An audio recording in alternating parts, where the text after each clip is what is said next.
नमस्कार, मेरा नाम है संजय और मैं हूँ आज निकुंज ऑर्गेनिक्स में।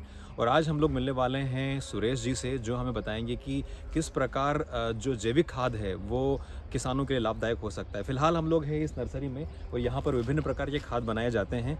तो आइए हम लोग मिलते हैं सुरेश जी से और जानते हैं उनसे जैविक खाद के बारे में।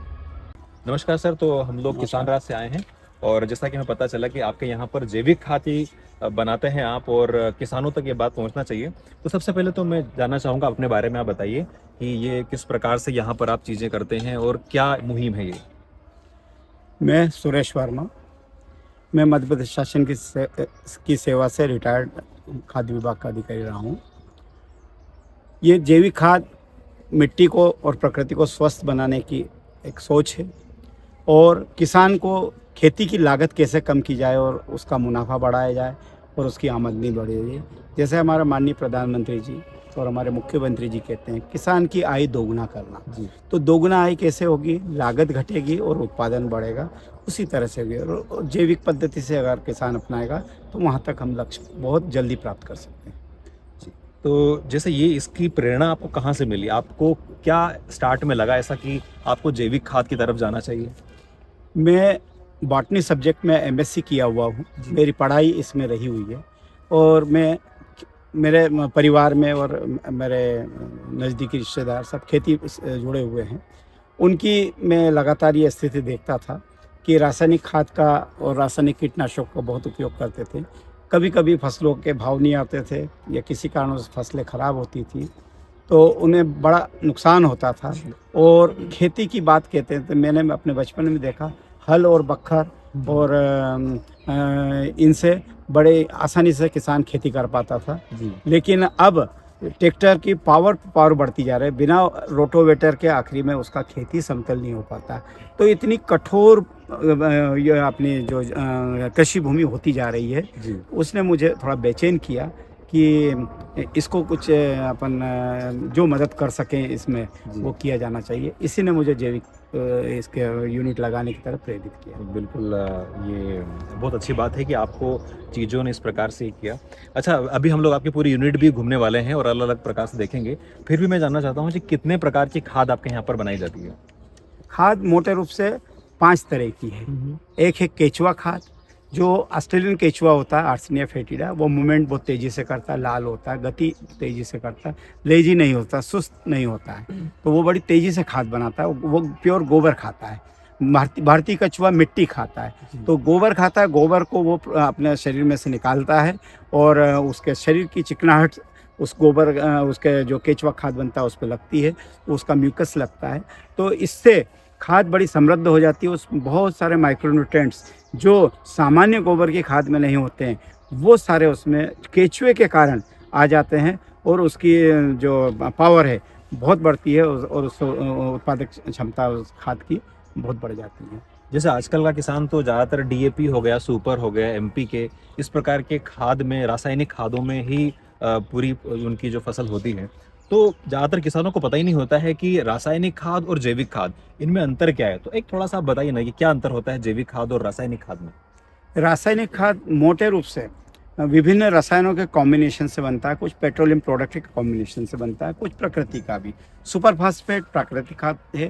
रॉक फास्फेट को चूरा बना के क्रश करके उसको बनाते हैं, वो सुपर फास्फेट खाद है। उसमें सल्फर कंटेंट और फास्फेट कंटेंट मिलता है उससे। वो उसको लगभग अपन जैविक कह सकते हैं, आधा जैविक या लगभग जैविक कह सकते हैं, क्योंकि प्रकृति का उत्पाद है वो। उसके बाद डीएपी प्योर रासायनिक खाद है। रासायनिक खाद उसको जो उसको उत्पाद रहता है पूरा उसको कंज्यूम नहीं करते हैं पौधे, लेकिन वो केवल फास्फेट कंटेंट और नाइट्रोजन कंटेंट मुख्य रूप से देता है। और लगभग मोटे रूप से समझते हैं 50% उसकी यूटिलिटी होती है, बाकी खेत में डंप होकर रह जाता है, और उसी से अपनी कृषि भूमि कठोर होती जा रही है, कड़क होती जा रही है, अनयूज रह जाता है, पौधा उसका उपयोग ही नहीं कर पाता है। और चूँकि ये केवल उसका मकसद केवल अपने दो नाइट्रोजन और फास्फेट कंटेंट देना है, उसके बाद उसका कोई उपयोग नहीं। उसको भूमि को सुधार करने में उसकी कोई उपयोगिता नहीं। वो केवल फसल आपकी ला देगा, इतना ही उसका रोल है। उसके बाद एनपीके खाद है, नाइट्रोजन, पोटास और फास्फेट 3 कंटेंट देता है। उसमें जो नाइट्रोजन कंटेंट पौधे की बढ़वार के लिए, और फास्फेट कंटेंट पौधे को मजबूती देने के लिए, और पोटाश कंटेंट आपके फूल और फलों की वृद्धि के लिए होता है। उसका भी ये जो रोल है रासायनिक से बनता है, विभिन्न रसायनों से, और ये भी पूरा 100% उपयोग नहीं होता है। ये लगभग वही 50% के लगभग माना जा सकता है, 50-60% उपयोग होता है, बाकी खेत में डंप पड़ा रहता है। और ये फसल का उपयोग किया, उसके बाद में ये बाकी जो डेड मोटे रूप से कह सकते हैं कि वेस्टेज के रूप में खेत में पड़ा रहता है।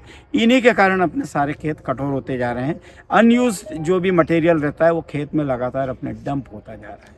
तो ये जैसे आपने बताया कि खेत डंप होते जा रहा है, तो यहाँ पर आपका जो जैविक खाद है वो कैसे मिट्टी को स्वस्थ बनाता है? जैविक खाद में ईश्वर ने जीवाणु एक ऐसी चीज दिया है जो लगातार डिकम्पोजिशन करता रहता है। कोई भी ठोस चीज है उसको धीरे धीरे धीरे धीरे डिकम्पोज कर देगा, और डिकम्पोज करके प्रकृति में जितने प्राकृतिक रूप से तत्वों की जरूरत होती है पौधों को, मुख्य रूप से 12 तत्वों की जरूरत होती है। Nitrogen, potash, phosphate, sulphur, ferrous, zinc, boron, manganese, magnesium, copper, इस तरह से 12 तत्वों की ज़रूरत होती है। वो सारे ही तत्व जैविक खाद में होते हैं और केचुआ खाद में होते हैं। लेकिन रासायनिक खाद में मोटे रूप से आप अपन समझ सकते हैं, एक बाजार है बहुत बड़ा, इतना बड़ा बाजार है ये कि मुनाफे की दौड़ में सारी कंपनियां और सारा सिस्टम लगा हुआ है। तो अलग अलग तत्वों के लिए अलग अलग खाद है। झिंक के लिए तो झिंक के लिए अलग आपको खरीदना पड़ेगा, तो झिंक की उसकी कीमत बढ़ेगी तो लागत बढ़ेगी आपकी। कॉपर है तो कॉपर के लिए अलग खरीदना पड़ेगा, फिर उसकी कीमत देना पड़ेगी। सल्फर कंटेंट प्राकृतिक सल्फ्यूरिक जो सल्फर खाद दिया मतलब सुपर फास्फेट खाद से मिल ही रहा है। फेरस है अलग कंटेंट देना पड़ेगा, बोरान है अलग कंटेंट देना पड़ेगा, मैग्नीज है, मैग्नीशियम, ये सब अलग अलग देगा तो किसान की लागत बहुत बढ़ जाती है। उसको जैविक में जैविक खाद में ये सारी चीज़ें लाके विभिन्न जीवाणुओं के माध्यम से प्रकृति ने ऐसे जीवाणु बनाए जो पोटाश बनाता है और पोटाश को अवशोषित कराता है। प्रकृति ये गोबर के खाद और इन चीज़ों से, ये ऐसा जीवाणु है प्रकृति में। उन जीवाणु को लेबोरेटरी में भारत सरकार के विभिन्न प्रयोगशालाओं में, दुनिया की विभिन्न प्रयोगशाला में उनको संघनित किया, कॉन्सेंट्रेट किया है, और उन्हीं से आगे मल्टीप्लाई करके ये सारा जैविक खाद बनता है। पोटाश, नाइट्रोजन कंटेंट के बहुत सारे एजिटोबैक्टर, एसिडोबैक्टर, इस तरह के बहुत सारे वो है, 4-5 तरह के जीवाणु, तो उनसे नाइट्रोजन कंटेंट आता है। फास्फेट कंटेंट के लिए फास्फेट जीवाणु रहता है। एनपीके का जीवाणु रहता है जो एनपीके तीनों तरह का पदार्थ बनाता है। माइक्रोरेजा रहता है जो अवशोषण बढ़ाता है और फास्फेट खाद को अवशोषित करने में मदद करता है। ऐसे लगभग 20 जीवाणु होते हैं विभिन्न प्रकार के, ये खाद बनाने का काम करते हैं। और विभिन्न बीमारियों को रोकने का काम करने के लिए सूडोमोनास है, ट्राइकोडर्मा है, बेसिलस है, उसके बाद में मेटाराइजम है, इस तरह के बहुत सारे जीवाणु, ये सारे प्रकृति में मौजूद है। ये जीवाणु लेबोरेटरी में कॉन्सेंट्रेट करते हैं और सरल तरीके से मार्केट में भी ये विभिन्न कंपनियों के प्रोडक्ट मिलते हैं। लेकिन ये गोबर को भी आप और इसको प्राकृतिक रूप से इसको तैयार करोगे तो ये जीवाणु उसमें समृद्ध हो जाते हैं और ये जैविक खाद बहुत समृद्ध होगा। और वो ये सारे जितने 12 तरह के तत्व एक ही खाद में मिलेंगे और विभिन्न बीमारियों को रोकने वाले जीवाणु ये मिलेंगे, तो विभिन्न बीमारियों को भी लगातार अगर 3 साल तक ये किसान ये खाद यूज़ करेगा तो उसको चौथे साल में लगभग उसको किसी रासायनिक कीटनाशक की जरूरत ही नहीं पड़ेगी, बिना कीटनाशक के खेती कर सकता है। इतनी भूमि में वो रेजिस्टेंट पावर डेवलप कर देगा वो। अगर हम बात करें वर्मी पोस्ट, मतलब जो केंचुआ खाद होता है, उसकी क्या खास बात होती है? वर्मी खाद में विभिन्न प्रकार के जो भी तत्व होते हैं, वही मैंने मुख्य रूप से 12 तत्व का मेजर मिनरल और माइनर मिनरल जो होते हैं, तो 4 तो मेजर है, नाइट्रोजन, पोटास, फास्फोरस, सल्फर, ये, और बाकी micro zinc, boron, copper, ferrous, manganese, magnesium, इस तरह के जो वो हैं। तो ये सारे जो तत्व हैं वो सारे तत्व उसमें होते हैं। और गोबर को खाद को बहुत अच्छे से, केचुआ खाद क्या है, लगभग ये समझ लो कि ताज़ा गोबर लगभग खाते हैं जिसकी गर्मी निकल गई होती है, मीथेन गैस निकल गई होती है, उस गोबर के खाद को खा के सबसे बेस्ट केचुआ खाद बनता है। तो आपका 3 महीने में केचुआ खाद पूरा बन जाता है और उस कच्चे गोबर को केचुआ खा के पूरा आपको खाद में बना देता है, जबकि सामान्यतः किसान 1 साल में खाद को बना पाता है और वो भी 100% नहीं पकता है। लगभग पूरा गोबर का खाद तो 2 साल में ही बन पाता है और वही केचुआ 3 महीने आपका पूरा गोबर खाद बना देगा, मतलब 8 बार खाद बना देगा वो। और इतना समृद्ध और जो पत्ते पत्ती वगैरह ये रहता है, इससे और उसकी गुणवत्ता में सुधार होता है। बहुत बहुत धन्यवाद। ये पीछे जो बैग दिख रहे हैं आप दिखाइए, ये क्या है? कुछ थोड़ा सा ये केचुआ खाद है। केचुआ खाद हम लोगों ने इसको बनाए थे, इसके बैग से आप यहाँ देखेंगे। इसको हमने आप सुखाने के लिए इसको प्रोसेस किया हुआ है। ये केचुआ खाद ये इसको छनाई की स्थिति में आ गया है इसमें। तो इसको इसमें नीचे और ऊपर हम ये पत्तियां डालते हैं ताकि केचुए आसानी से विभिन्न प्रकार का उसको फूड भी मिले और अपना खाद भी बेहतर हो पाए। तो ये इस खाद की अब हम छनाई करेंगे और छनाई करने के बाद में इसको अपना खेती में उपयोग लाने लायक ये खाद आ जाएगा, विक्रय करने लायक हो जाएगा। जी बहुत बहुत धन्यवाद। तो इसमें अपनी खेती किसानी का जितना सामग्री है वो सारी उपयोग में आते, गोबर, वेस्टेज पत्ते, अपनी पराली, ये सब चीज इसमें उपयोग में आएगी और बहुत अच्छा खाद बनता है। मिला कि यहाँ पर कुछ भी चीजें बेकार नहीं जाती है, सारी बिल्कुल। ये ऐसा यूनिट है जैविक वाला कि यहाँ से कुछ भी आखिरी में आपकी वेस्टेज लकड़ी और पत्ते बनते हैं तो उससे राख बनती है और राख को आप प्रति क्विंटल आपका जो खाद रहता है उसमें लगभग 1 किलो से 5 किलो मिला देंगे तो आपकी उसमें कैल्शियम और फास्फेट कंटेंट बहुत बढ़ेगा जी। मतलब बहुत समृद्ध खाद हो जाएगा। 1 क्विंटल में 1 किलो से 5 किलो अधिकतम। तो राख भी काम आती। तो इस खेत से बाहर आपको कुछ भी फेंकने की जरूरत नहीं, हर चीज खाद में कन्वर्ट हो जाएगी। तो जैसे अभी हमें और भी जानना है कि आप ये खाद बनाने में किस प्रकार की सामग्री का प्रयोग करते हैं, एक बैच में कितना समय लगता है, और अगर हमारे किसान भाई आपका खाद इस्तेमाल करना चाहें तो किस प्रकार रासायनिक खाद की तुलना में ये उनके लिए कॉस्ट के मामले में भी कम रहेगा, कहीं ना कहीं जो प्रोडक्शन है, उत्पादन है, क्षमता बढ़ेगी, और किसान जो अभी तक कहते हैं कि उनको नुकसान होता है कृषि करने में तो उनको फायदा होगा। तो आगे हम आपके यूनिट में और भी जानना चाहते हैं, क्योंकि अभी गेहूं की फसल का समय है, तो मैं आपसे ये भी जानना चाहता हूँ कि गेहूं की फसल में जैविक खाद की क्या भूमिका रहती है और किस प्रकार वो लाभदायक हो सकता है। खाद, गोबर का खाद जी, कच्चा गोबर का खाद लिया, एग्रीकल्चर वेस्ट जितना भी है, अपना शुक्ला है, अपना सोयाबीन का कचरा है, धनिया धनी वो ये तो धनिया धनी है, लहसुन है, प्याज है, जितना भी वेस्ट है हमने लगभग 8 से 10 फीट का एक गड्ढा करा रखा है, 4 गड्ढे करा रखे हैं। उस गड्ढे में हम जितना भी एग्रीकल्चर वेस्ट है वो डालते हैं। उसके ऊपर हम गोबर का खाद डालते हैं। 50-50% रेशो रहता है। 50% रेशो रहता है एग्रीकल्चर वेस्ट, लहसुन, प्याज और अपना शुक्ला और सोयाबीन और विभिन्न फसलों का वेस्ट वो, और आधा ही गोबर का खाद। उन दोनों को हम उसमें करते हैं, गड्ढे में डाल देते हैं। उसके बाद उसमें नमी डालते हैं। उसके बाद हम डिकम्पोज़र, पूसा का डिकम्पोज़र भी आता है और दूसरे संस्थानों के बनाए हुए भी डिकम्पोज़र है, हम उसको डिकम्पोज़र डालते हैं। डिकम्पोज़र से ये होता है कि उसकी सड़न की स्पीड बहुत तेज़ हो जाती है और बहुत सारे जो न्यूट्रिएंट्स हैं उनको वो पौधे जिसको ग्रहण कर सके, इस स्थिति में उन चीज़ों को ला देता है। तो डिकम्पोज़र वो जो गोबर है और उसको दोनों को बढ़ा दे। गोबर का आशय ये है कि किसी भी ठोस चीज़ को सड़ाने के लिए नाइट्रोजन की ज़रूरत होती है। नाइट्रोजन होगा तो ही सड़ेगा, नहीं तो आप शुक्ला ऐसा कैसे शुक्ला रह जाएगा। लेकिन शुक्ले में अगर आप गोबर का ये दे दोगे सड़ जाएगा। रासायनिक रूप से कोई करना चाहे तो यूरिया घोल के डाल दे उस शुक्ले के ऊपर, तो चला तो शुक्ला डाल दो, यूरिया डाल दोगे तो वो सड़ जाएगा। लेकिन जैविक बनाना है तो रसायन का हम बिल्कुल उपयोग नहीं करते हैं और उसके वो भी नहीं देते हैं, सलाह भी नहीं देते हैं। तो ये गोबर से सड़न की स्पीड तेज हो जाएगी क्योंकि उसको नाइट्रोजन मिलेगा और जो डिकम्पोज़र है उसकी प्रोसेस को और फास्ट कर देगा। तो लगभग 3 महीने में गोबर और इस वेस्टेज से आपका खाद में बन जाता है। साल भर में जैसा केचुआ 3 महीने बना देता, सेम डिकम्पोज़र की सहायता से आप 3 महीने में एक खाद बना सकते हैं। और हम 3 महीने में जो आपने कहा कि गड्ढों में जहाँ डिकम्पोजन होता है वो भी देखेंगे। अच्छा, यहाँ पर जो सबसे बड़ा मुद्दा एक होता है किसानों के लिए, लागत को कम करना। तो आप थोड़ा बताइए कि ये जैविक खाद किसानों की लागत को कैसे कम करेगा। जैविक खाद में जो चीज़ें उपयोग आती है वो सारी वो सारी किसानों को अपने खेत में और अपने गांव स्तर पे जो उत्पादित चीज़ें हैं उन्हीं से सारा ये बन जाता है। जैसे उदाहरण के रूप में देखें कि गोबर है, लगभग सबके पास पशु होते हैं, गांव में एक एक दो दो पशु होते हैं।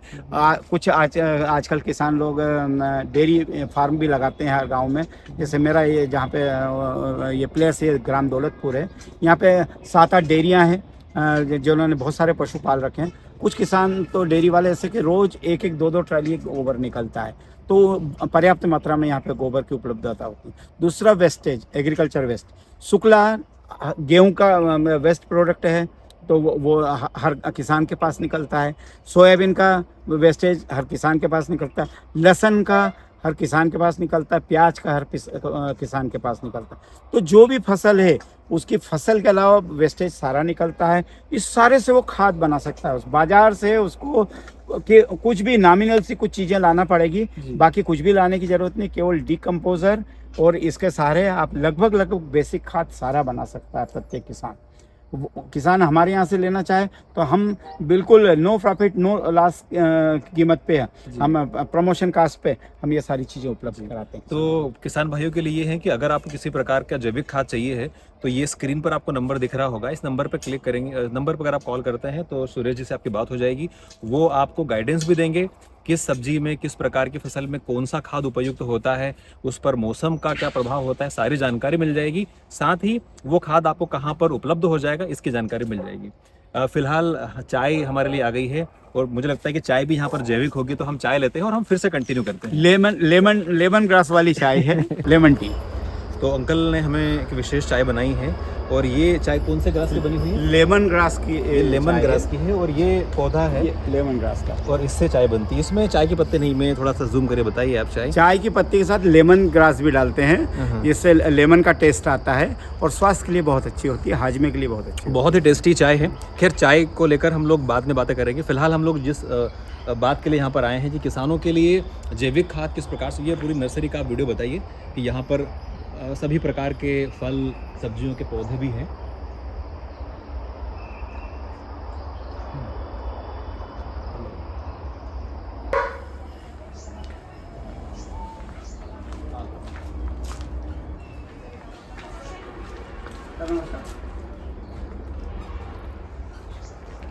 और ये यूनिट का हिस्सा सर, मैं 20-25 मिनट आधे घंटे से लगा लूँ आपको। खाद यहाँ पर बनता है। आइए विकास जी इधर लगा। हाँ अंकल, तो ये यहाँ पर ये भी एक यूनिट का ही हिस्सा है। यूनिट का ये थोड़ा सा बताइए इसके बारे में। इसमें हम लोग प्राकृतिक रूप से विभिन्न तरह की जो जैविक खाद में चीज़ें उपयोग होती है वो बनाते हैं। जैसे ह्यूमिक एसिड प्राकृतिक रूप से बनाते हैं। ये वाले टैंक में हम बना के इसको आपने जो खेती है उससे हम ये ह्यूमिक एसिड बनाते हैं, और ये ह्यूमिक एसिड बड़ा लाभकारी है। अच्छा, ये ह्यूमिक एसिड है, इसका क्या काम होता है? ह्यूमिक एसिड पौधों में बढ़वार बहुत अच्छी लाता है, पौधों की बढ़ोतरी बहुत अच्छी करता है। ये भी नेचुरल बना हुआ रहता है? हाँ, नेचुरल बनता है। उसके बाद ये विभिन्न प्रकार की पत्तियों और उससे वो बनता है, लीव से बनता है। कुछ आंवला से भी बनता है, कुछ सोयाबीन से भी बनता है, एमिनो एसिड से। और ये वो है एमिनो एसिड, नेचुरल एमिनो। पास से दिखा दीजिए।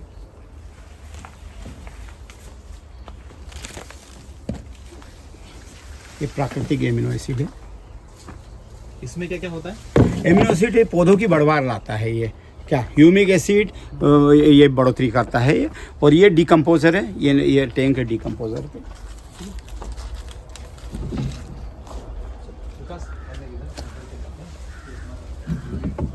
कि विभिन्न बीमारियों से रोकने के लिए बड़ा लाभकारी है और पौधों की ग्रोथ के लिए। ऐसे हम जो वो महुआ है, ठोली को भी क्रश करते हैं, वो नेचुरल प्रिजर्वर का काम करता है, उसका बने उत्पाद, और बहुत अच्छा पोषण का काम करते हैं वो। उसके बाद हम लोग अरंडी बहुत अच्छा प्राकृतिक रूप से फफूंदनाशक है और बीमारी कंट्रोल करने वाला अरंडी का उपयोग करते हैं। उसके बाद करंज बहुत अच्छा बीमारी रोधक वो है, उसको भी हम क्रश करके उसको हम लोग उससे अपने जैविक खाद में उपयोग करते हैं। जी।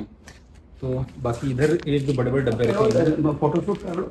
ये इन्हीं के उत्पाद हैं सारे, अलग अलग हम लोग। अच्छा ये इनको डिकम्पोज किया जा रहा है यहाँ पे। हाँ डिकम्पोज इसके ये इसके अंदर क्या क्या चीजें हैं? ठीक है, छोड़ दी, ठीक है, छोड़ दी। इसके अंदर क्या क्या मिल जाएगा? यही सारी चीजें। अच्छा ये हाँ। निम्बोली हाँ, निम्बोली करज वगैरह ये वो इन सबको हम लोग करते हैं। कुछ ये खुशबू क्या भी ऐसी डिकम्पोज- थोड़ी सी हाँ, ऐसी आ रही है। वो डिकम्पोजर से एसिटिक एसिड की स्मेल आती है। एसिटिक एसिड की HCl। वो प्रिजर्वर का काम करता है।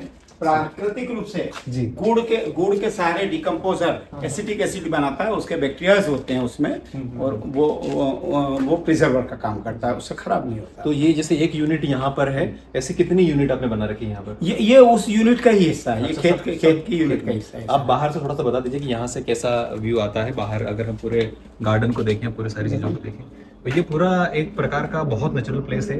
मतलब यहाँ पर आने के बाद जो भावनात्मक रूप से हमारा जो थॉट सिस्टम है वो कुछ अलग तरीके से कार्य करता है। मतलब हम लोग जब से यहाँ पर आए हुए हैं, आसपास हरियाली को देखते हुए जो अंदर से चीज़ें हैं वो बड़ी अच्छी लगने लग गई हैं।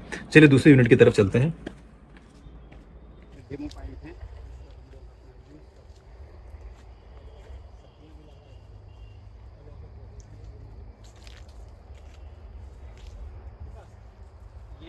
जैविक है। हमने 20 साल से हमारे इसमें कोई रासायनिक चीज उपयोग नहीं किया। ये आप मेरे हाथ में जो देख रहे हैं ये जैविक जैविक नींबू है। मतलब आप देखिए इसका साइज और इसका कलर और काफी रस से भरा हुआ लग रहा है। पूरा इसमें किसी प्रकार के रसायन का प्रयोग नहीं, पूरा बिल्कुल जैविक 20 है। साल से 20 साल का ये बाग है हमारा। जी। कभी हम इसमें रासायनिक use इसमें नहीं साल किया। भर नींबू आते हैं साल भर ये 12 मासी कागजी नींबू है। और काफी बड़ा भी हो चुका है पेड़ भी। चलिए आगे आगे और देखते हैं।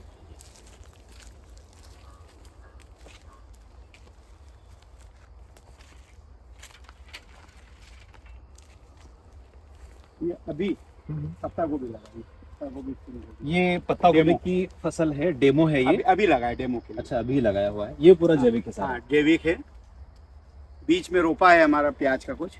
अच्छा ये बीच में प्याज है और पत्ता गोभी है। ये टमाटर डेमो के लिए। विकास जी ये लीजिए आप, टमाटर है, ये ये मिर्ची फूल आने लगे। छोटी छोटी मिर्ची भी आने लग गई है। फूल आने लगे।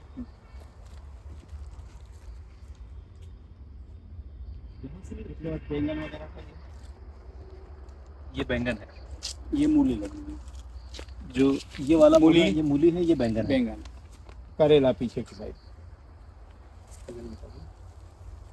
ये पूरा जैविक तरीके से हमने सब्जियों की नर्सरी लगाई है। ट्रे में नर्सरी है। टमाटर है, मिर्ची है विभिन्न प्रकार की, टमाटर, मिर्ची, बैंगन। ये जो इसमें भी कुछ लगाया है जो गड्ढे बने हुए? इसमें लगाना है। अच्छा लगाना है। तैयारी है इसकी। ये बैंगन, गोल बैंगन, लंबा बैंगन। ये प्याज का रोपा तैयार किया, पूरा जैविक है। ये पूरा जैविक प्याज है। प्याज का रोपा तैयार किया। थोड़ा सा क्लोज शॉट लीजिए। ये इसको खेत में लगाया जाएगा। पूरा जैविक है, इसमें हम लोग रसायन का कुछ भी उपयोग नहीं किया है। जर्मिनेशन बहुत शानदार। जी जी।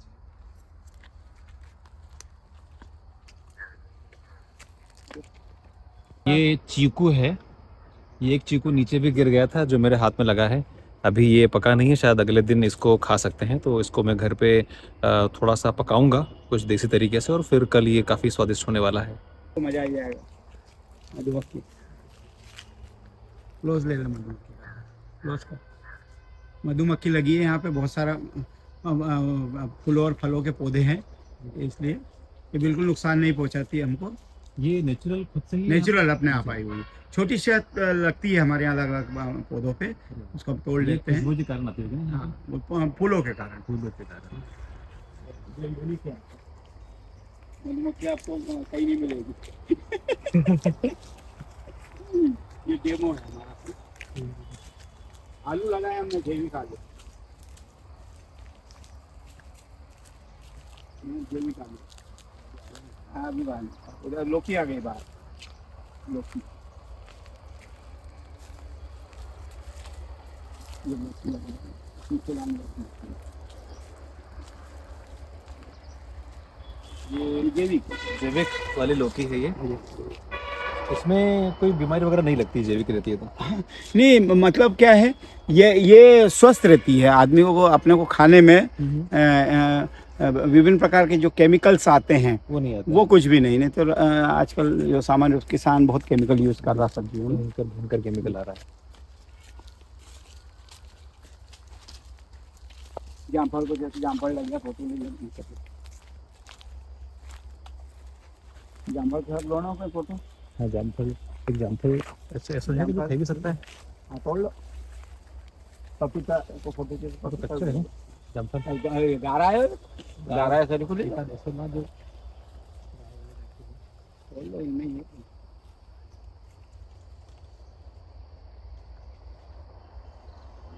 अभी बड़ा वाला तो आइए, बस ऐसे बस पास है। और ये भी जैविक जामफल है, और ये जामफल है, मैं टेस्ट भी करता हूँ अभी। और ये बहुत मीठा है। आगे और बहुत सारे फल हैं यहाँ पर। लीची का पौधा है, ना फोटोशूट लीची का लगी नहीं है लीची। ये आम, बादाम आम है, पूरा फूल फलों से लगा हुआ रहता है।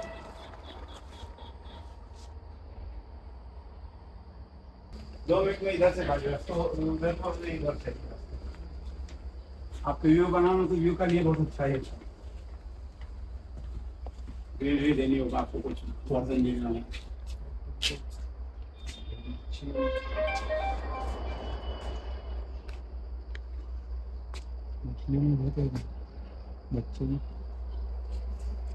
ये कुआं है, शायद पानी का संग्रहण यहीं पे होता है। और तेज पान का बहुत अच्छा लगता है यहाँ पर। मतलब आप देखोगे पूरा हरियाली है और काफी नेचुरल एटमॉस्फियर है। आ जाइए इधर। तेज पान मसाला, औषधि पौधा, ये जो सब्जियों में सब्जियों मसाला पौधा ये लगता है वो। अरे वाह। तो जब भी तेज सब्जियों में आप देखते होंगे जो एक पत्ता रहता है, कई बार वो यही पत्ता होता है, तेजपान पत्ता तेजपान कहते हैं इसको। बहुत बढ़िया। ये नाशपाती, ये नाशपाती का पौधा। ये जो नाशपाती आप लोग खाते हैं उसका पौधा है। आ जाइए इधर। ये थाई संतरा लगा हुआ, हाइब्रिड 12 महीना आता है थाई संतरा। ये तो पीला हो गया अभी से। हाँ पकने लगा है। थाई संतरा यही साइज रहती है, साइज इतना ही रहता है। ये तोड़ लो खा सकते हो। खा भी सकते हैं। हाँ बिल्कुल, तोड़ लो, नीचे वाला तोड़ लो। और ये मैंने एक संतरा, प्रकाश थोड़ा जूम कीजिए, ये थाई संतरा है और इसको मैंने छीला हुआ है। आप ये पकड़िए जामफल, और इसका टेस्ट हम लोग देखते हैं कैसा निकल कर आता है। ये थोड़ा सा खट्टा है अभी। अभी पीलापन और आना बाकी है, 1-2 दिन में कंप्लीट हो जाएगा। चलिए आ जाइए आगे।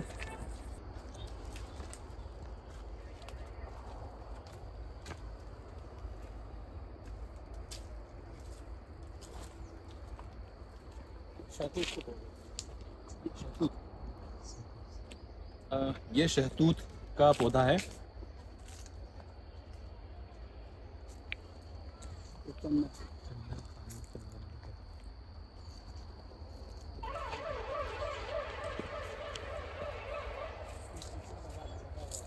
ये चंदन का पेड़ है।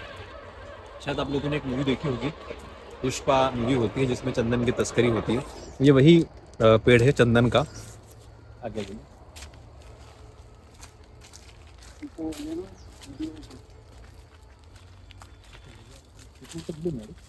यो पके हुए जामफल तोड़ लो। हाँ ये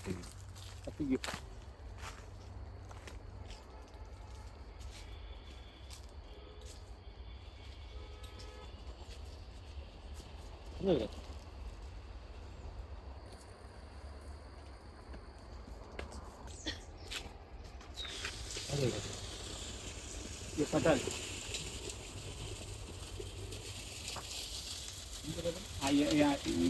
ये जैविक खाद की छनाई हो रही है। जैविक खाद को डिकम्पोजर से गोबर के खाद और एग्रीकल्चर वेस्ट, शुक्ला है, अपना लहसुन का कचरा है, उनसे डिकम्पोज का पूरा सड़ाया जाता है और ये है जैविक खाद बना हुआ।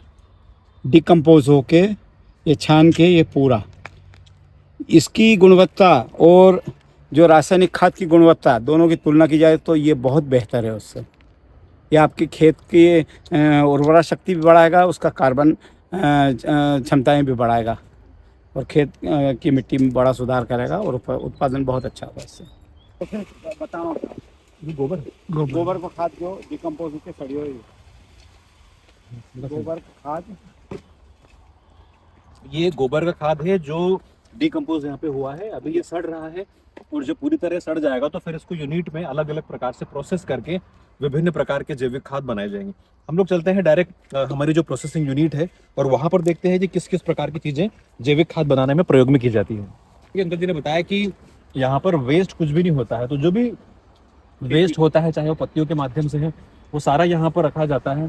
फिर धीरे धीरे सड़ने के बाद में डिकम्पोज हो जाने के बाद में इसको भी जलाकर, ही आपने बताया कि अलग अलग प्रकार से प्रयोग इसमें जो सड़ेगा नहीं और जो टहनियाँ बच जाएगी उनको हम बाहर निकालेंगे और बाहर निकाल के उनको एक जगह, आपको वो जगह बताते हैं, वहाँ हम उसको जला देते हैं और उसको छनाई करके जो उसकी राख निकलती है वो 1 कुंटल में लगभग 5% पर्याप्त होती है। उससे कम भी रखो तो कोई दिक्कत नहीं, लेकिन ज़्यादा नहीं रखना चाहिए, उससे उसका जो गुणवत्ता पीएच परिवर्तन हो जाता है भूमि का। तो 5% अगर आप ये रखोगे तो बहुत बेहतरीन आपकी खाद हो जाती है। तो इनकी जो टहनियाँ निकलेगी उसको जला के भी हम खाद में उसको उपयोग लेंगे।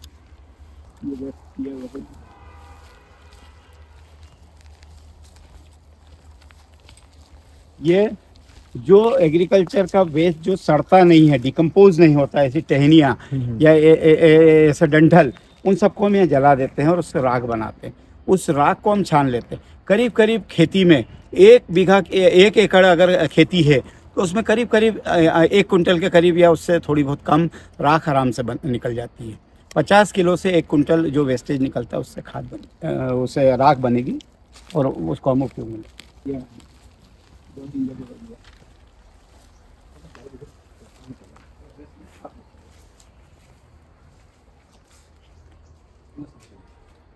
तो ये है हमारी मेन यूनिट का हिस्सा।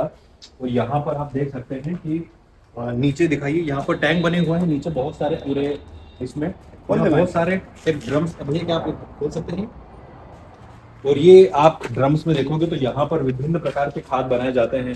कुछ खाद यहाँ पर लिक्विड में है और कुछ खाद यहाँ पर सॉलिड फॉर्मेट में है। अभी अंदर से हम लोग जानते हैं कि इन खाद को बनाने के लिए क्या क्या चीज होती है। ये टैंक की तरफ आप ले जाइए थोड़ा सा। ये टैंक हमारे पास में 14 टैंक है हमारे, जिनकी कैपेसिटी करीब 2.5 लाख लीटर की कैपेसिटी है। इनको हम इसमें डिकम्पोज करते हैं विभिन्न प्रकार के जो जैविक खाद में उपयोग होने वाले पदार्थों को। इससे इनको डिकम्पोज वाले जीवाणुओं को टेम्परेचर लगभग 30 से 35 डिग्री के अंदर चाहिए होता है, तो 12 महीने वो टेम्परेचर मिलता है। उससे ये बहुत अच्छे डिकम्पोज होते हैं। जैसे हम देखें, आंवले से हम खाद बना रहे हैं। आंवले से खाद, ये आंवला हमने इसमें डाला हुआ है। ये आंवले के हमारे पास में पौधे हैं, 20 एक पौधे हैं हमारे, उससे ये आंवला डिकम्पोज होकर बहुत अच्छा खाद बनता है आंवले का। और इसको हम डिकम्पोजर से इसको करेंगे और इसको हम जैविक खाद में उपयोग लेते हैं। ये डिकम्पोजर है, इस डिकम्पोजर को हम उपयोग करते हैं अपने जो गोबर और एग्रीकल्चर वेस्ट को सड़ाने के लिए। ये गुड़ है, गुड़ को हम लोग है ना अपने उसमें गुड़ को इसको गला के पानी में रखते हैं ताकि इसको और बेहतर इसकी क्वालिटी बन सके। तो इस तरह से हम पहले गुड़ लेके इसको 8-10 दिन इसको इसमें कर देते हैं, इसकी क्वालिटी को बेटर करने के लिए केवल। इसको हम लोग जैविक खेती में उपयोग करते हैं। जैविक खेती में गुड़ जीवाणु के भोजन का सबसे महत्वपूर्ण स्रोत है। आज ये अलग अलग ये भी डिकम्पोजर है, अलग अलग तरह के डिकम्पोजर है, 3-4 तरह के डिकम्पोजर है। फिर ये करंज को हमने डिकम्पोज किया है और इसको हम खाद में भी और कीटनाशक, जैविक कीटनाशक बनाने में भी उपयोग करते हैं। करंज, ये अरंडी को हम इसको उपयोग करेंगे। अभी ये डिकम्पोज करने के लिए हमने इसको क्रश करके, इसको ग्रेवरी वाली मशीन रहती है, उससे लिम्बोली को हम लोग क्रश कर लेते हैं और उससे ये डिकम्पोजर के सारे इसको पूरा डिकम्पोज करते हैं। ऐसे ये इधर आ जाते हैं। ये लिम्बोली है, ये लिम्बोली लिम्बोली को ये हमने डिकम्पोज किया है। नीम की लिम्बोली को जब मतलब गर्मी का मौसम रहता है, उस समय पकी हुई लिम्बोली नीम के पेड़ को नीचे गिरती है, उसको हम लोग कलेक्ट करवा लेते हैं। कलेक्ट करवा के उसको सुखा के उसके बाद फिर ग्रेवरी मशीन के हम लोग इसको क्रश कर लेते हैं और फिर इसको सड़ाते हैं।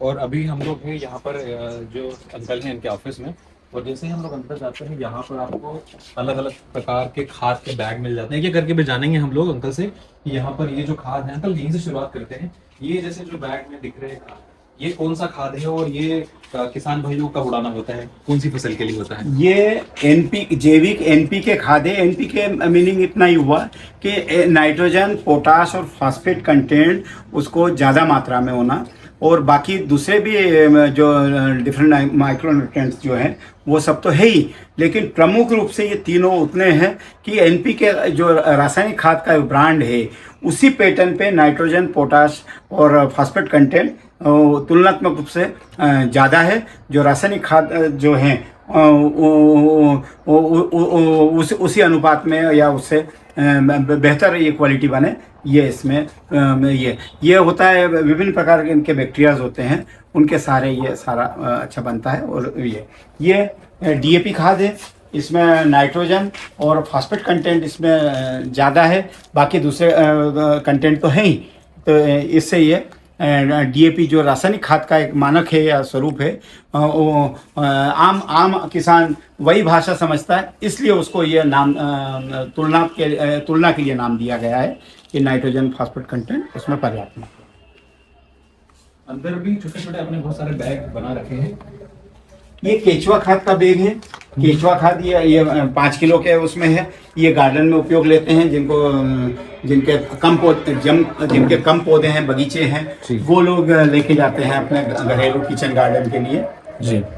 ये एक माइक्रो न्यूट्रिएंट्स इसमें पर्याप्त मात्रा में होते हैं। ये विभिन्न प्रकार के जो प्राकृतिक रूप से आते हैं वो इसमें मिलाया जाता है। इससे फूल और फल के आकार में वृद्धि होती है, फूलों की मात्रा में वृद्धि होती है, और फूल ज़्यादा आएंगे तो फल भी ज़्यादा बनेगा और फल का आकार भी बढ़ेगा उससे। ये इसका है, ये छोटा वाला उसका केचुआ खाद का पैक है। ये जैविक खाद का किचन गार्डन का पैक है जी। ये प्राकृतिक रूप से बनाई हुई है, कुछ दवाइयाँ हैं। ये लिक्विड में जो देखिए अरंडी और इस तरह के जो कंटेंट है प्राकृतिक वाले उनको ज़्यादा मात्रा में रखा है। उससे विभिन्न बीमारियां कंट्रोल होती है। फफूंद और कीटों की बीमारी प्राकृतिक रूप से बहुत अच्छा कंट्रोल होती है। और ये जो डिब्बी में रखा हुआ ये क्या है? ये जैविक खाद बनाया हुआ है, और जैविक खाद प्राकृतिक रूप से बनाया हुआ है। ये प्राकृतिक रूप से बनाने से ये पौधे बहुत अच्छे रूप में अवशोषित करते हैं, और विभिन्न रसायनों के दुष्प्रभाव है वो इसमें बिल्कुल नहीं है। प्रकृति ने हमको बहुत सारी ऐसी चीज़ें दी हुई है जिससे ये बन जाता है। जैसे सोयाबीन को अगर हम सड़ा के क्रश करके उसको उपयोग करेंगे तो सोयाबीन से एमिनो एसिड बनता है जी। अपने जैसे पुराने कंडे हैं या और प्रकार से उससे ह्यूमिक एसिड बनता है, जो बहुत पुराने कंडे होते हैं उससे वो बनता है, लेकिन उसकी प्रोसेस लेंदी होती है। तो आपको अच्छी क्वालिटी का बनाने के लिए उसको कम से कम 3 से 5 साल इंतजार करना पड़ता है। तो लंबी प्रक्रिया से बनता है, और वो उसके बाद में फेल्विक एसिड वगैरह ये सारा प्राकृतिक रूप से जो सोयाबीन और ये कंटेंट को आप लगातार डिकम्पोजर के सारे सड़ाएंगे तो ये सारे कंटेंट अपने आप नेचुरल रूप से बनते हैं। उन्हीं को हम परिष्कृत करके इनको खेती में उपयोग के लिए बनाते हैं। तो अंकल, हम ये भी जानना चाहते हैं कि जो हमारे नए किसान हैं वो अगर जैविक खेती शुरू करना चाहें तो आप क्या उन्हें सजेशन देंगे? जैविक खेती पर नया किसान भी आए और जो पुराना जुड़ा हुआ है और अच्छे तरह से आगे। जैविक खेती असल में खेती की लागत कम करने का तरीका है, मिट्टी को सुधारना है और पानी जो है उसको सिंचाई की संख्या जो जो अपन पियत बोलते हैं, तो वही जैसे 5 पियत कर रहा तो 4 पियत पे आ जाएगा। तो ये है। तो खेती में सॉइल मिट्टी सुधरेगी तो आपकी फसल सुधरेगी। नया किसान इसको जैविक खाद से शुरू करें और केचुआ खाद, दोनों चीज़ें हैं। जैविक खाद शुरुआत में जब हम सुपर फास्फेट खाद डालते हैं उस समय या तो डिकम्पोजर के सारे जो आपने खाद बनाया हुआ अपना गोबर का खाद वो बनाए। गोबर के खाद और जैविक में एक मेन डिफरेंस आएगा। गोबर का खाद डालते हैं तो विभिन्न प्रकार के पेड़ पौधे जो आपका जानवर खाता है या किसी के पास बकरे बकरी है या भेड़ हैं, तो वो जो चीज़ खाएगा उसके बीज रहते हैं उसके उदर में या पेट से निकलते हैं और वो बहुत उगते हैं। तो इसलिए एक साधारण किसान गोबर का खाद उपयोग करने से थोड़ा सा परहेज करने की कोशिश करने लगा है, क्योंकि उसमें खरपतवार विभिन्न तरह के बहुत ज़्यादा मात्रा में उगते हैं। लेकिन ये डिकम्पोजर से जब इसको सड़ाया जाता है तो वो जितने बीज हैं करीब करीब सारे बीज सड़ जाते हैं। तो आपका जो खरपतवार नया जो आपके खेत में है ही नहीं, गोबर के खाद के सहारे जाता है, वो सारा लगभग समाप्त हो जाता है और केवल पोषण बचता है। तो आप जैविक खाद का उपयोग करें, ये सस्ता खाद है, खुद भी बना सकते हैं डिकम्पोजर के सहारे आपके खेत में। आप जो भी सलाह चाहेंगे मैं आपके खेत पे बनाए वो सलाह भी देने को तैयार हूँ। सरल सलाह इतनी सी है कि गोबर का खाद लें, उसके ऊपर डिकम्पोजर के 3 से 4 स्प्रे करें। डिकम्पोजर का मूल कल्चर लेके उसको गुड़ के सहारे मल्टीप्लाई किया जाता है और मल्टीप्लाई करने के बाद में उसको एक ट्राली में करीब करीब 200 लीटर डिकम्पोजर पर्याप्त होता है। उसके 3 से लेके 5 स्प्रे आप कर देंगे 3 महीने के बीच में, तो आपका पूरा खाद बहुत अच्छा बन जाएगा। तो ये सामान्य सा है। उसकी अगर आप छनाई कर लेंगे तो आपका जो वेस्टेज निकलेगा उसमें से बहुत सारी ऐसी चीज़ निकलेगी जो सड़ नहीं सकती है, तो उसको आप जला लेना, तो उससे आपकी राख की खाद बन जाएगी। और जो बिल्कुल छन के वो बिल्कुल सड़ चुका है उसका बहुत अच्छा खाद वो स्प्रे करके आप बिल्कुल ऐसा लगे जैसे यूरिया या डीएपी या एनपी के खाद स्प्रे कर रहे हैं उस तरह का। जो मोटी रेत छानने की जो छलनी है उस मोटी रेत के चलने से वो छन जाएगा। और ऊपर का जो ऐसा लगे कुछ भी कि बड़े डले हैं जो थोड़ा सा अभी भी सड़ नहीं पाए या छनाई में नहीं आए, उनको वापस उस लाट में रख दें जिसको आपको फिर से सड़ाना है। तो छना हुआ आपका प्योर बहुत अच्छा क्वालिटी का खाद बन गया। जो अभी छनने से बाकी है उसको एक बार फिर से प्रोसेस में ले लें और जो कचरा या वेस्टेज है उसको आप जला देवें, तो उससे आपका राख का खाद बने। आम का आम, गुठली का दाम, इतना सरल है जैविक तरीके से खेती करना कि आपको मतलब किसी से विशेष सलाह लेने जाने की जरूरत ही नहीं है। आप खुद अपने परंपरा प्राकृतिक अपन बाप दादा के जमाने से एक प्राकृतिक खेती करते आ रहे थे और दूसरी हम जैविक खेती। प्राकृतिक खेती में किसी को भी हम खाद वगैरह का कुछ भी उपयोग नहीं करते हैं, वो है। और उसमें एक कॉम्बिनेशन होता है तो वो थोड़ा सा उसको हर कोई किसान नहीं कर पाता है, लेकिन जैविक 100 में से 100% किसान कर पाएगा। उसको आगे आप इसका जैविक खाद मेरे यहाँ से लेना चाहे मेरे यहाँ से या मार्केट में जहाँ से लेना चाहें आप जैविक खाद लेवें। जो रासायनिक खाद से अलावा प्राकृतिक रूप से तैयार किया जाता है वो जैविक खाद है। जैविक सामान्य रूप से एक आम किसान केचुआ खाद को जैविक खाद कहता है, लेकिन केचुआ खाद तो जैविक खाद है ही। गोबर का खाद जो सड़ा हुआ है वो भी जैविक खाद है। और डिफरेंट तरह के जैसे सोयाबीन वगैरह इनको आप सड़ा के या डिकम्पोज करके वो कर लेंगे। नीम की निम्बोली, करंज, अरंडी और बहुत सारे प्रकृति ने हमको ऐसी चीज़ें दी हुई है, उनको करके करेंगे बहुत अच्छा खाद बनेगा। सरसों आपकी वेस्टेज निकलती है, उनको क्रश कर ले, सड़ा ले, बहुत उन्नत किस्म का खाद बनता है। तो आपको किसान को अपनी खेत से बाहर कहीं भी मोटे रूप से जाने की जरूरत नहीं। अपनी खेत का सारा जितना वेस्टेज है उसी से अपनी आवश्यकता का 75% से 80% खाद बना सकते हैं। 10-20% खाद की बात है। तो इस तरह से उसकी लागत भी घटेगी और उसका निश्चित रूप से लागत घटेगी तो मुनाफा बढ़ेगा और खेती अच्छी होगी, भूमि भी सुधरेगी। और भूमि सुधरेगी तो उसकी जमीन की भूधारण क्षमता बढ़ेगी। दूसरा आपकी जो मिट्टी है वो सॉफ्ट होगी। अभी जो कठोर भूमि हो गई है वो जीवाणु के कारण लगातार सॉफ्ट होती जाएगी और वापस आप जो बखर और जो डोरा और जो हल जो हमारी एक पीढ़ी पहले वो चला पाते थे, उससे खेती कर पाते थे, उसी तरह से कर रहे हैं। हल बखर और उसका क्या मतलब है कि बेल के सहारे या एक मजबूत आदमी भी उसको खींचे तो वो खेती उसको हो जाती थी। वहाँ पहुँच सकते हैं अपन केवल 2 से 3 साल में ही। तो क्या आने वाले समय में ये जो जैविक खाद है ये रासायनिक खाद का विकल्प बन सकता है? निश्चित रूप से जैविक खाद में वो सारी चीज़ें, रासायनिक खाद में, ये रासायनिक खाद की शुरुआत क्यों हुई? क्योंकि एक दौर ऐसा आया कि हमारे पास में कुछ ऐसा तरीका नहीं था कि हम भोजन का, वो हरित क्रांति के लिए, क्रांति के समय जो भोजन में मुख्य रूप गेहूँ और धान, इसका हम उत्पादन बढ़ा पाएँ। तो इसकी मुख्य शुरुआत हुई हरित क्रांति से।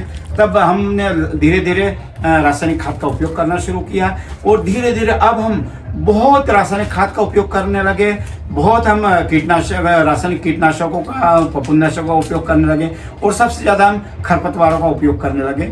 जैविक डिकम्पोजर के सारे जो बनेगा, ये आपका लगातार खेतों में चारा कम करेगा और खरपतवार कम होता जाएगा और स्वतः नियंत्रण आप खुद देखेंगे कि 3 साल में आधे से भी कम आपका चारा खेत में उगने लगा है और उसकी निंदाई आपको बहुत महंगी नहीं पड़ेगी और जो चारा निंदाई में निकलता है उसका खाद बनेगा। तो जितनी कीमत आपकी निंदाई में लगती है उतने का आप उसका खाद बना लेंगे तो नो प्रॉफिट नो लॉस में आपकी निंदाई गुड़ाई पड़ेगी। आप एक बार 2 कदम चल के देखें और उसको जैविक खाद को बनावें, आप निश्चित रूप से पाएंगे कि ये बहुत बचत का वो है और आपकी भूमि के लिए वरदान है और आप प्रकृति के पे बहुत एहसान करेंगे ये सब करके कि हम लोग भी प्रकृति हमको इतना दे रही तो हम भी कुछ प्रकृति को अपनी तरफ से दे रहे हैं।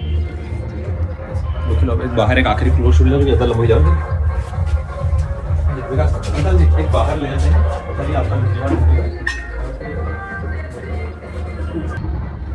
तो हमने आज पूरा दौरा किया निकुंज ऑर्गेनिक्स का। हम लोग अंकल जी से मिले, अंकल जी ने हमें कई प्रकार के खाद के बारे में बताया। हमने अंकल जी की पूरी यूनिट भी यहाँ पर घूमी और ये जो लोकेशन है ये है दौलतपुर। ये सोनकच्छ से जब आप भोपाल के लिए जाते हैं तो रास्ते में आता है। P&P एक कोई बड़ा रेस्टोरेंट है यहाँ पर, उसके सामने जैसे ही आप आएंगे स्क्रीन पर नंबर भी होगा, आप कॉल भी कर सकते हैं अगर आपको किसी प्रकार की सहायता लगती है तो। फिलहाल 2-2.5 घंटे यहाँ पर घूमने के बाद बहुत अच्छा लगा और जो यहाँ पर नेचुरल एटमॉस्फेयर है, कई प्रकार के पौधे सिर्फ हमने नाम सुने थे, कई प्रकार की सब्जियाँ या पेड़ हमने सिर्फ नाम सुने थे, पहली बार उन्हें देखा कि वास्तव में वो दिखते कैसे हैं। तो अंकल जी आपका बहुत बहुत धन्यवाद और हमें आपका सहयोग मिला और आपके लिए बहुत बहुत धन्यवाद। और इसी तरह आगे आप हमारे किसान भाइयों को सजेशन देते रहें और जैविक खेती करके किस तरह से वो पैदावार बढ़ा सकते हैं, किस प्रकार जो ज़्यादा पैसा डालकर वो रसायन में जाते हैं। तो कहीं ना कहीं जैसा आपने कहा कि हमें नेचुरल होना चाहिए, प्रकृति से जो चीज़ें मिलती है हमें प्राकृतिक होना चाहिए, तो लोग इस पर काम भी करेंगे और निश्चित रूप से अगर किसी को हेल्प लगती है तो वापस संपर्क भी करेंगे। तो बहुत बहुत धन्यवाद आपका। धन्यवाद आप दर्शक लोगों का भी धन्यवाद, आपने अपना कीमती समय दिया। थैंक यू, शुक्रिया।